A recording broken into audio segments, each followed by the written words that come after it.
Καλημέρα. Απευθύνω μήνυμα προς τα μέλη ΔΕΠ του τομέα μας και τα μέλη ΕΠΣ και ΣΔΠ. Τον τελευταίο καιρό έχει επανέλθει στο προσκήνιο η συζήτηση για ερευνητικά προγράμματα, κυρίως εφαρμοσμένης κατεύθυνσης, στα οποία συμμετέχει η Σχολή Ναυτικών Δοκίμων και στα οποία οφείλουμε να συμμετάσχουμε κι εμείς. Στα πλαίσια βέβαια της ακαδημαϊκής ελευθερίας, ο καθένας μας έχει το δικαίωμα να συνεργαστεί με πανεπιστήμια άλλα, της ημεδαπής ή της αλλοδαπής, και να βγάλει δημοσιεύσεις όπως αυτός νομίζει, συνεργαζόμενος με όποιους θέλει, αρκεί να τηρούνται οι κανόνες δεοντολογίας της ακαδημαϊκής κοινότητας. Παραδείγματος χάρη, δεν κάνουμε πλαγιαρισμό, όταν κάνουμε έρευνα στην ιατρική τηρούμε τους κανόνες ιατρικής δεοντολογίας κλπ. Η σχολή όμως, όπως αυτή εκπροσωπείται από τον Κοσμήτορα, το Εκπαιδευτικό Συμβούλιο, το Διοικητή, την Ακαδημαϊκή Συνέλευση κλπ, απαιτεί αυτή τη στιγμή να εμπλακούμε σε ερευνητικά προγράμματα. Μπορούμε να το κάνουμε, παρόλο που πολύ παλιά, πριν από 15 χρόνια περίπου, ήταν δύσκολο και διάφορες προσπάθειες που είχα κάνει εγώ είχαν αποτύχει εντογενάστε, διότι μας λέγανε δεν υπάρχει θεσμικό πλαίσιο, δεν υπάρχει ειδικός λογαριασμός, τι είναι αυτά. Αυτές οι εποχές έχουν παρέλθει. Για παράδειγμα, υπήρχε κάποτε μια εποχή που ανεβαίναμε στο Πεντάγωνο, δίναμε ερευνητικά προγράμματα σε χαρτιά, τα κοιτάζανε περίεργα και λέγανε «Μα τι είναι αυτά που λέτε, δεν γίνονται αυτά τα πράγματα» και όλα αυτά. Τώρα όμως έχουν αλλάξει εποχές και δειλά-δειλά και η Σχολή Ναυτικών Δοκίμων ξεκινά να συμμετέχει σε αυτό το πράγμα. Λοιπόν, ας δούμε τώρα εδώ παραστατικά σε αυτό το βίντεο που θα σας δείξω πώς κάνουμε την έρευνά μας μέχρι αυτή τη στιγμή. Δημιουργείται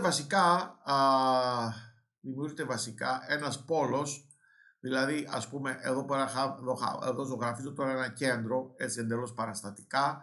Αυτό το κέντρο μπορεί να λέγεται για παράδειγμα Εθνικό Μετσόβιο Πολυτεχνείο, μπορεί να λέγεται Δημόκριτος, μπορεί να λέγεται Καποδιστριακό Πανεπιστήμιο Αθηνών, μπορεί να λέγεται ένα πανεπιστήμιο στο εξωτερικό, μπορεί να λέγεται μια ιδιωτική εταιρεία, μπορεί να λέγεται το σπίτι μου. Λοιπόν, γύρω από αυτό από το κέντρο εμείς κινούμαστε αυτή τη στιγμή, όπως βλέπετε στο σχήμα. Αυτό ας το πούμε τώρα, θέλετε να το πούμε MEP, ας το πούμε MEP προς χάριν σαν παράδειγμα, έτσι. Είμαστε λοιπόν γύρω από το MEP ή θα μπορούσαμε να είμαστε γύρω από μια ιδιωτική εταιρεία που λέγεται Microsoft, ας το πούμε έτσι τώρα, μου έρχεται στο μυαλό, θα μπορούσε να είναι και Tesla, θα μπορούσε να είναι και Meta και Google θα μπορούσε να είναι, μακάρι να ήμασταν σε τέτοια βέβαια, γιατί εκεί γίνεται η αληθινή εφαρμοσμένη έρευνα. Πες λοιπόν ότι αυτή η εταιρεία ονομάζεται Microsoft. Αυτό που κάνουμε όλοι μας είναι ότι γύρω από αυτούς τους φορείς εμπλεκόμαστε στα ερευνητικά τους προγράμματα ή γενικά στις ερευνητικές τους δραστηριότητες και μπαίνουμε κι εμείς και βλέπεις ας πούμε μια δημοσίευση και έχει μέσα 5 συγγραφείς, εκ των οποίων ο ένας μπορεί να είναι ο Μαστοράκης, ή βλέπεις μια άλλη δημοσίευση με 5 συγγραφείς, εκ των οποίων ο ένας μπορεί να είναι ο Δημόπουλος κλπ. Σύμφωνα με την τρέχουσα πρακτική της σχολής, αυτό δεν είναι πια το επιθυμητό, δεν είναι desirable.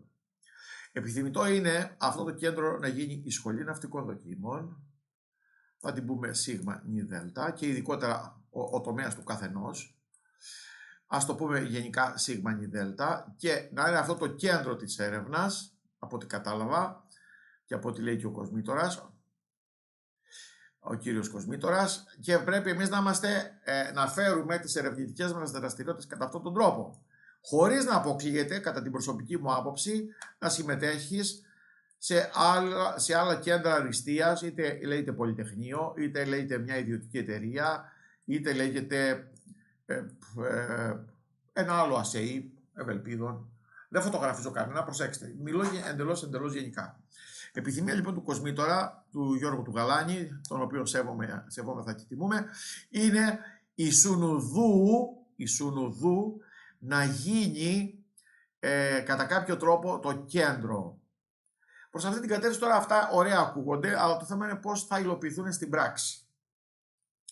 Θα πρέπει τρόπον την να βάλουμε στόχους.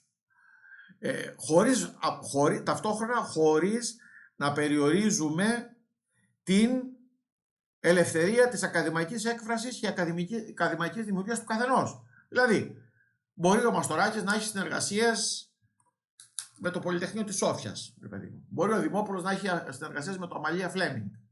Μπορεί ο ίδιος ο κοσμήτορας μας να έχει συνεργασίες με το Φυσικό Αθηνών. Οκ. Σεβαστά όλα αυτά, εγώ θα έλεγα σαν τομέας να βάλουμε τον εξής στόχο. Κάθε μέλος ΔΕΠ, κάθε μέλος ΕΠΟΥΣΟΥ και κάθε μέλος ΣΥΓΜΑ ΔΕΛΤΑ ΠΗ να γράφει 3 δημοσιεύσεις το χρόνο με affiliation Hellenic Naval Academy. Εγώ παλιά έβαζα και ένα άλλο μπροστά, το έλεγα ASEI και το μετέφραζα στα ελληνικά Military Institutions of University Education. Αυτό είναι μια δική μου επινόηση. Άμα θέλετε να ακολουθείτε, άμα θέλετε όχι. Και απέδιδα έτσι τον όρο ASEI. Υπήρχαν πάρα πολλές δημοσιεύσεις μου στο IEEE με αυτό. Λοιπόν, να πούμε λοιπόν ότι συμπεριλαμβανομένου και εμένα προσωπικά, ότι 3 δημοσιεύσεις το χρόνο του καθενός μας θα έχουν affiliation το Hellenic Naval Academy, τουλάχιστον. Και από εκεί πέρα ο καθένας σας κάνει ό,τι θέλει. Αλλά υποχρεωτικά. Αν είναι και 5, καλό. Αλλά το 3 να είναι το minimum.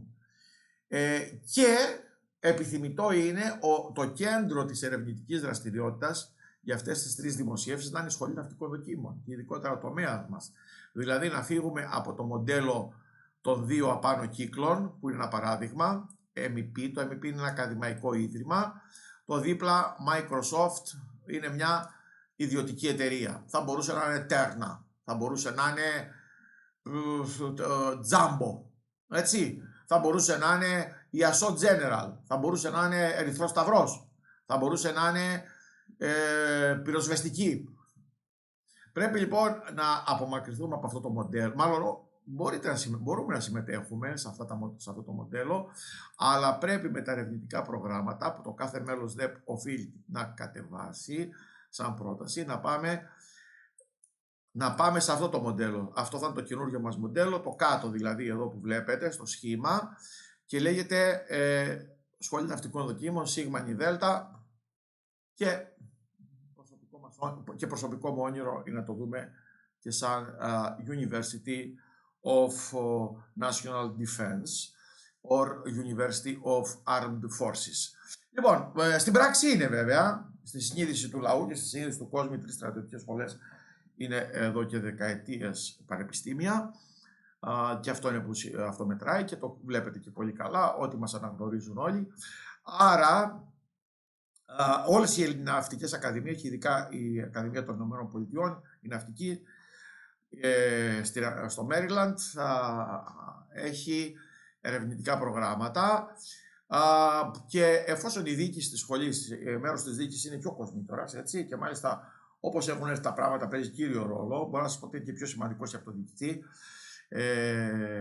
στα ακαδημαϊκά εννοώ, έτσι, δεν εννοώ τώρα θα βάλουμε τα καράβια να ρίχνουν βολές και αυτά, αλλά στα ακαδημαϊκά ο κοσμήτορας είναι number one αυτή τη στιγμή, ο κάθε κοσμήτορας, όχι μόνο ο Γιώργος Γαλάνης.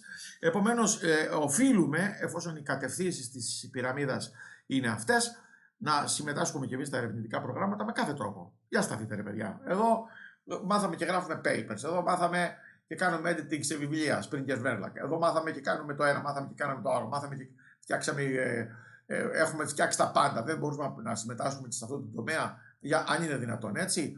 Άρα ο καθένας θα κατεβάσει μια πρόταση με βάση τη συγκεκριμένη ημερομηνία που είναι αυτή τη στιγμή το 5 Απριλίου. Θα προσπαθήσουμε να έχουμε, να το γράψω εδώ, έτσι, παραστατικά, 3 publications, ο καθένας μας per year. Όταν λέμε year εννοούμε ημερολογιακό, εντάξει, από 1 Ιανουαρίου μέχρι 31 Δεκεμβρίου. 3 publications per year with affiliation Hellenic Naval Academy, Piraeus, Greece. Οπουδήποτε. συνέδρια, περιοδικά, με impact factor, χωρίς impact factor, αρκεί να τα βγάζει το Scholar Google. Δηλαδή βάζω χαλαρούς όρους, αν καταλάβετε καλά. Δεν λέω 3 full papers στο IEEE, δεν λέω 3 περιοδικά, δεν λέω 3 συνέδρια, οπουδήποτε. Λοιπόν, αρκεί να είναι Hellenic Naval Academy. Εντάξει. Αυτό λοιπόν θέτω. Σήμερα είναι Σάββατο, αν δεν κάνω λάθος είναι 31 Μαρτίου 2024. Θα το ανεβάσω στο YouTube και θα το κοινοποιήσω και στον Κοσμήτορα. Λοιπόν, αυτά. Καλή μέρα να έχουμε. Ευχαριστώ πολύ.